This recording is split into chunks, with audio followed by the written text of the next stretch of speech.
Welcome y'all to YouTube time with Madison Christine.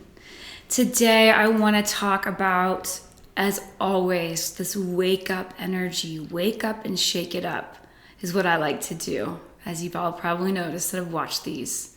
I like to tap into that warrior within myself and encourage that to those of you that are wanting that as well. You guys, I was sitting earlier with my coffee and this morning and just taking some time, and it's been hitting me lately, and it hit me extra this morning about just how precious our lives are and how short our lives are, and what a gift we have to be in these bodies, to have our feelings, to experience this life. And with that, in all caps, we have choice. We have choice of what we're going to do with this life. I also want to talk about the difference of what is it like when we're asleep, so to speak, at the wheel, meaning when we are just going on automatic, versus what it means to get the hands on the wheel and to co-create with that God, universal intelligence energy. It is such a choice every moment, you guys. And another part of this is understanding we have body memory, right? The memory of suffering, of abuse, of whatever it is. And as you all know, I'm a therapist, so I have the ultimate, highest of respect. Well, just as who I am, not just because I'm a therapist, of what it means to come out and rewire out of that type of energy, especially when it involves the abuses and sufferings and whatnot and victimhood. But what can happen though is one can get addicted to just that realm of pain and suffering, and can get identified with that. So there becomes a point, right? And everyone has their own intelligences when they're ready. I spent years unwinding from that, so my respect for timing is very high. But when that choice point comes, when you've healed what you've healed, and then we have a choice to choose that God, universal intelligence, you name how you're comfortable with, love energy, to tap into that and to really live our lives, you guys. We have a lot of people living nightmares out there. You know, if one stays in victimhood, that's a choice to live a nightmare. It's bold of me to say, but boldness is the only way we get out of things that hurt too, okay?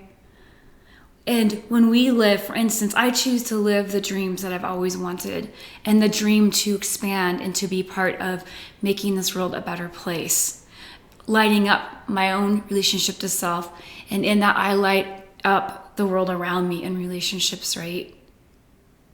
What are you going to choose? Are you going to choose a dream that you really want? Or are you going to stay or choose a nightmare over and over and over again? It is that big fat word, choice, that awesome word.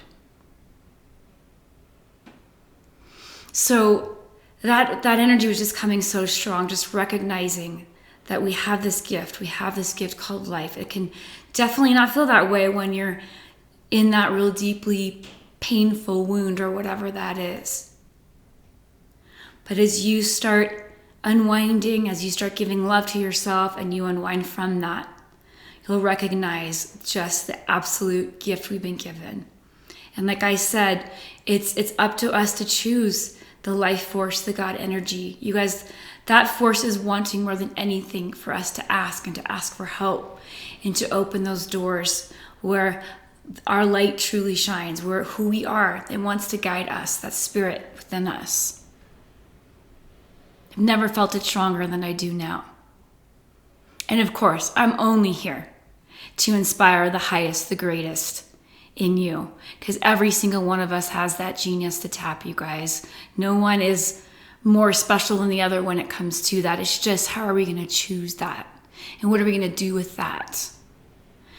For an example, so we have people that, and I know we've all been there, I've been there too, where you get up the same time, go to the same job, same conversation with friends, do whatever you have for lunch, do the same thing. You go through the rote schedule through the day. Maybe even get up to your meditation. Maybe when you go home, you do yoga or you dance, whatever it is, or run or whatever.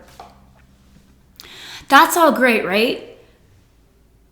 But is that person, are you awake in that and enjoying it, engaging it, and allowing spontaneity? Or is that just the same schedule? Imagine if you could have the most amazing spiritual practice, and yet you're not alive with it. So this is about engaging the cells, right? So my encouragement is, what would it be like to look at your schedule and see, where are you alive to it? Let's bring in a relationship, for example. You can do your typical text, I love you, say I love you, have the dinner, whatever you do. Are you engaged in that, or is that just a habit now, right? For instance, yesterday, I woke up and I was like, I need to do my day all different. I want to do an experiment with this. So I did the things I love. I kept those in my day, right? And then I ended up doing different things. I noticed some anxiety creep up, and I was like, hey, anxiety, what's up? I help my clients with this, right? When we're feeling different and uncomfortable emotions come up, that is like, congratulations, you're growing, you're expanding. And I can't describe it, but I could just feel my energy expanding. And I was opened up to new circuits as a result, meaning I remembered a book that I loved so much, and it just ignited these ideas for me, and it kind of went on from there. So a shout out to waking up, you guys, taking a look at our relationships, our schedules. Are we in that engaged, or have we become slave to that? So those are some key points I wanted to share. I tell y'all, you're amazing, and I'll meet you all on the flip.